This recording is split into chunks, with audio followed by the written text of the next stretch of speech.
Hello class 8। आप सभी का स्वागत है आपकी विज्ञान की कक्षा में। आशा करती हूँ कि आप सभी अच्छे होंगे। आज हम पढ़ेंगे पार्ट 3 कोयला और पेट्रोलियम, कोल और पेट्रोलियम के बारे में। चलिए शुरू करते हैं क्लास को। प्रकृति द्वारा उपलब्ध संसाधन प्राकृतिक संसाधन नेचुरल रिसोर्सेज कहलाते हैं और ये प्राकृतिक में मानव उपयोग के लिए स्वतंत्र रूप से मौजूद है। ठीक है, जितने भी प्राकृतिक में उपलब्ध संसाधन है वो हम सबका अधिकार है। हम सब उसका इस्तेमाल कर सकते हैं। इन संसाधनों में भूमि, चट्टान, वन, वनस्पति, जल, महासागर, झीलें, जलधाराएं, समुद्र और नदियां, जीवाश्म ईंधन, पशु, मछली, वन्य जीव और पालतू जानवर, खनिज, सूर्य का प्रकाश और वायु आदि शामिल हैं। प्राकृतिक संसाधनों के कुछ उदाहरण वायु हैं जो पवन ऊर्जा प्रदान करती है, कोयला जो बिजली के लिए एक झनपुट के रूप में कार्य करती है, वन जो कागज लकड़ी की विभिन्न दवाएं प्रदान करता है। इसी तरह से बहुत सारे ऐसे नेचुरल रिसोर्सेज है जिनका प्रयोग हम करते हैं बच्चों।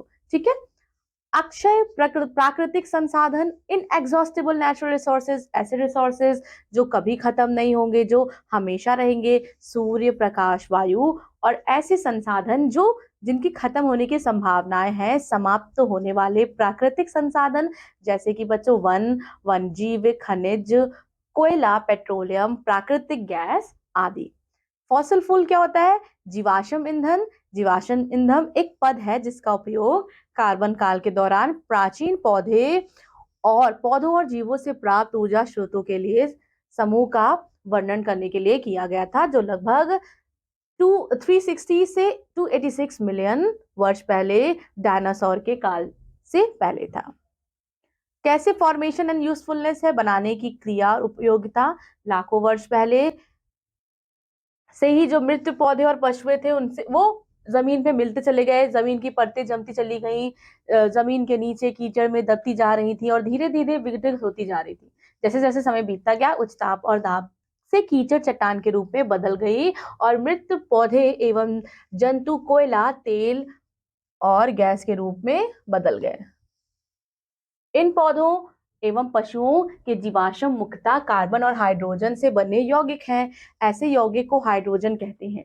जीवाश्म ईंधन अधिक मात्रा में ऊष्मा देता है। 1 किलोग्राम जीवाश्म ईंधन 1 किलोग्राम लकड़ी ईंधन के अधिक ऊष्मा देता है और 1 किलोग्राम कोयले से प्राप्त ऊष्मा की मात्रा 1 किलोग्राम सूखी लकड़ी से प्राप्त ऊष्मा से 2 गुनी होती है। और गैस और तेल की ऊष्मीय मात्रा लकड़ी की ऊष्मीय मात्रा से 3 गुना होता है। इस प्रकार के जीवाश्म ईंधनों से हमें लकड़ी की अपेक्षा अधिक ऊष्मा प्राप्त होती है।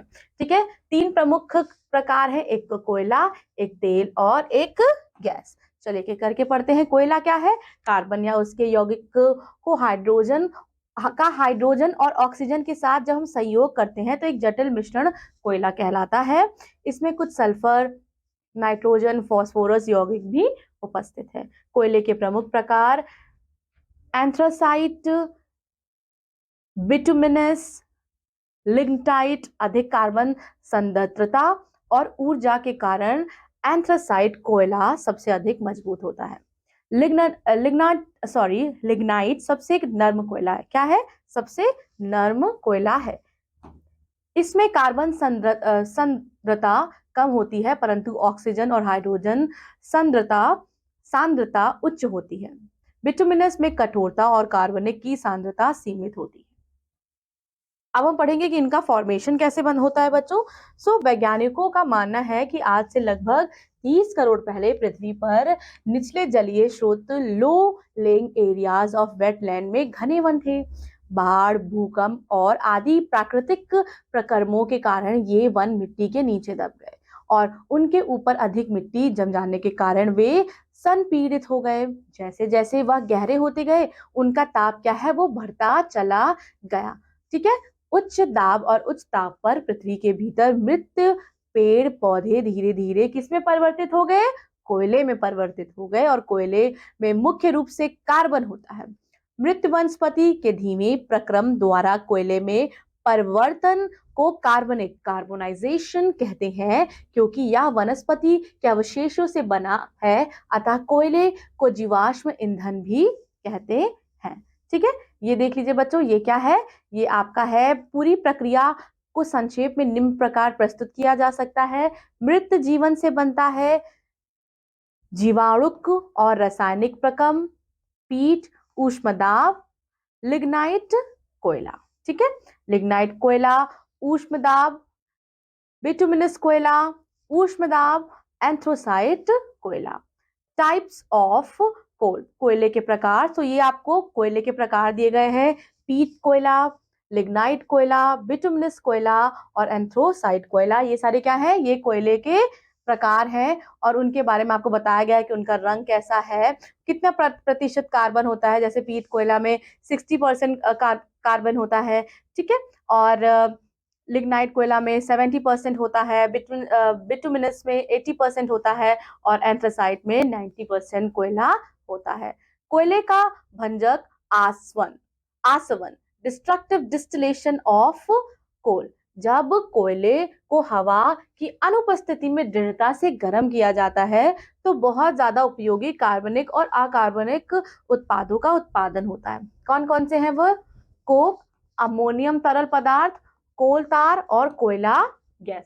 एक ही प्रोडक्ट से कितने सारे प्रोडक्ट्स बनते हैं ना बच्चों। ये देखिए, कोक, जब कोयला चूर्ण को आसवन तंत्र में गर्म किया जाता है तो पदार्थ को गर्म करने के बाद जो शेष बचता है उसे हम क्या बोलते हैं?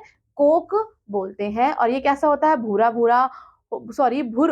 भुरा होता है, पोरोस होता है, कठोर, काला और कोयले का शुद्धतम रूप है। ये चारकोल की भांति या बिना धुएं के जलता है और यह एक बहुत अच्छा क्या है? ईंधन है। ये देखिए उदाहरण के लिए zinc oxide plus carbon is equal to zinc plus CO। Carbon एक अपचायक कारक के रूप में उपयोग किया जाता है क्योंकि यह जिंक ऑक्साइड को अलग करने में सहायता करता है।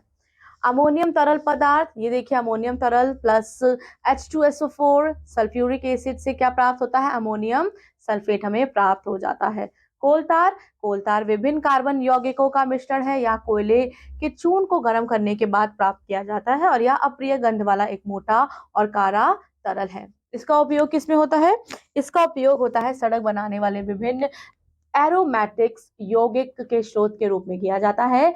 कोल तार के आंशिक आसवन कई रासायनिक पदार्थ देता है जो डाइज, विस्फोटक, एक्सप्लोजिव्स, पेंट, कृत्रिम फाइबर, सिंथेटिक फाइबर, दवाओं और कीटनाशकों को बनाने में उपयोग में आते हैं।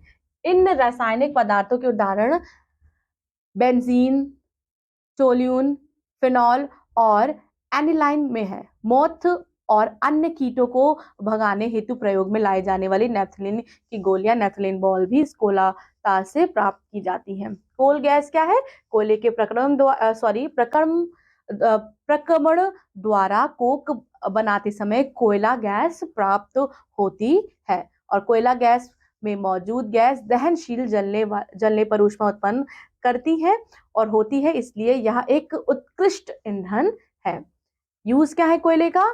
थर्मल कोयले का उपयोग विद्युत उत्पादन में होता है, स्टील के उत्पादन में होता है, सिलिकॉन धातु बनाने में होता है, फेस पैक में इस्तेमाल किया जाता है, टेनिस रैकेट में इसका इस्तेमाल किया जाता है, किडनीज डायलिसिस में इसका इस्तेमाल किया जाता है, अखबार पेपर के निर्माता के लिए इसका इस्तेमाल किया जाता है, एल्यूमिनियम रिफाइनरीज के लिए इस्तेमाल किया जाता है, साबुन है, डाई है, प्लास्टिक, इन सब के लिए कोल का इस्तेमाल किया जाता है।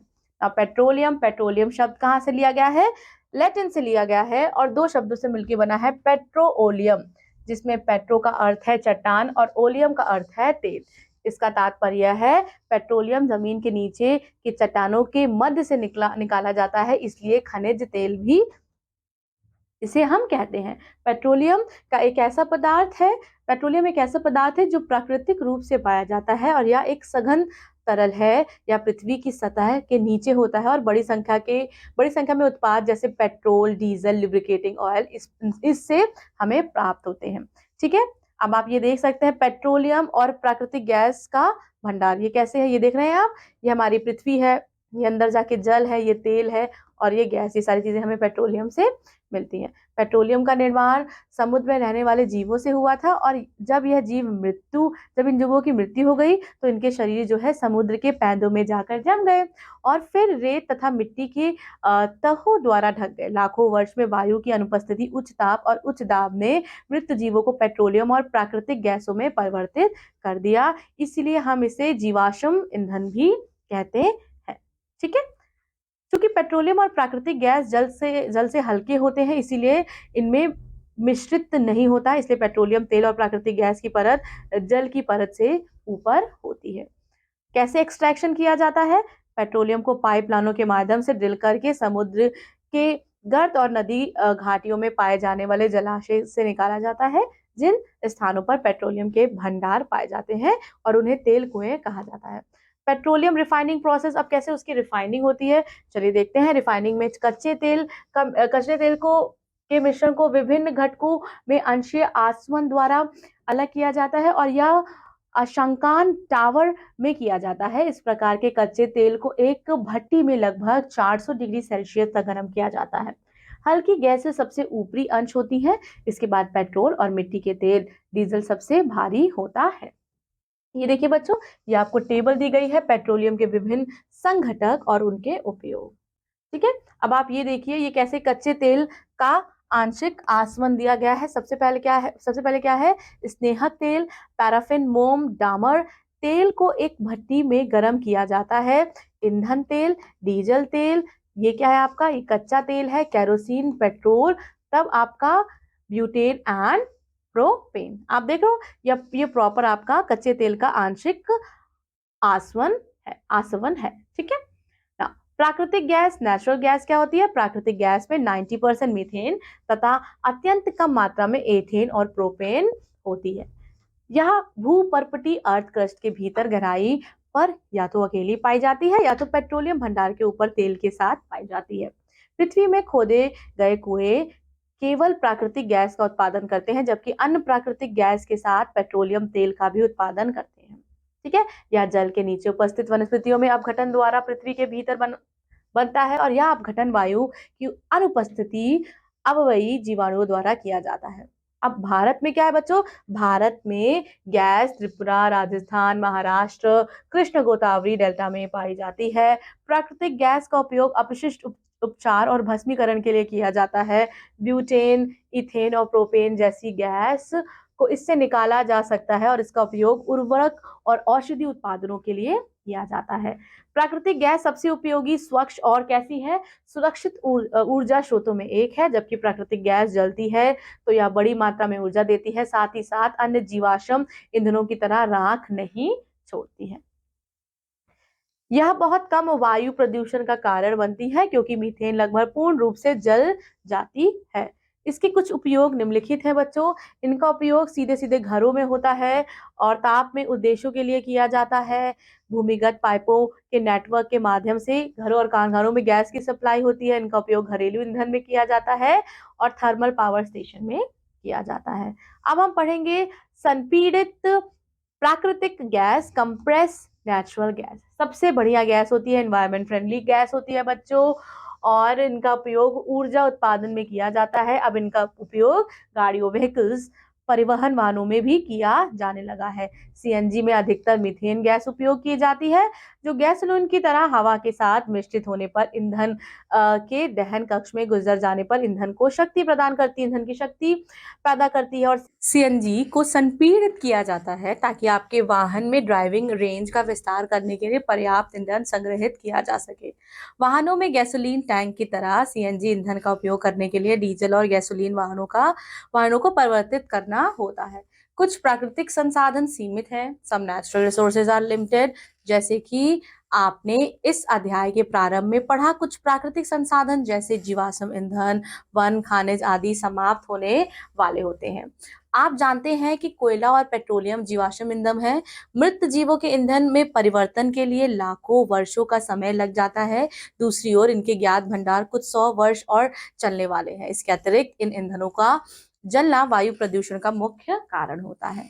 ठीक है, अब भारत में पेट्रोलियम संरक्षण अनुसंधान संघ पीसीआरए लोगों को सलाह देती है कि गाड़ी चलाते समय किस प्रकार पेट्रोल डीजल बचाएं। उनके संकेत हैं, जहां तक संभव हो गाड़ी समान और माध्यम गति से चलाएं। यातायात लाइटों पर अथवा जहां आपको प्रतीक्षा करनी हो गाड़ी का इंजन बंद कर दीजिए। टायरों का दाब सही रखिए और गाड़ी का नियमित रख रखाव कीजिए। बच्चों, आपका पाठ यहीं समाप्त होता है। आज हमने प्राकृतिक संसाधन के बारे में पढ़ा। कुछ ऐसे संसाधन हैं जो पर्याप्त मात्रा में है, जिनका हम भरपूर प्रयोग कर सकते हैं, लेकिन कुछ ऐसे हैं जो अपर्याप्त मात्रा में है, जो कभी भी खत्म हो सकते हैं। इसलिए हमें उनका इस्तेमाल समझदारी से करना चाहिए। मैं आपसे मिलूंगी अब आपकी अगली विज्ञान की कक्षा में। तब तक के लिए आप अपना ख्याल रखिए और पर्यावरण पर्यावरण का भी ख्याल रखिए। ज्यादा से ज्यादा पेड़ पौधे लगाइए। Thank you.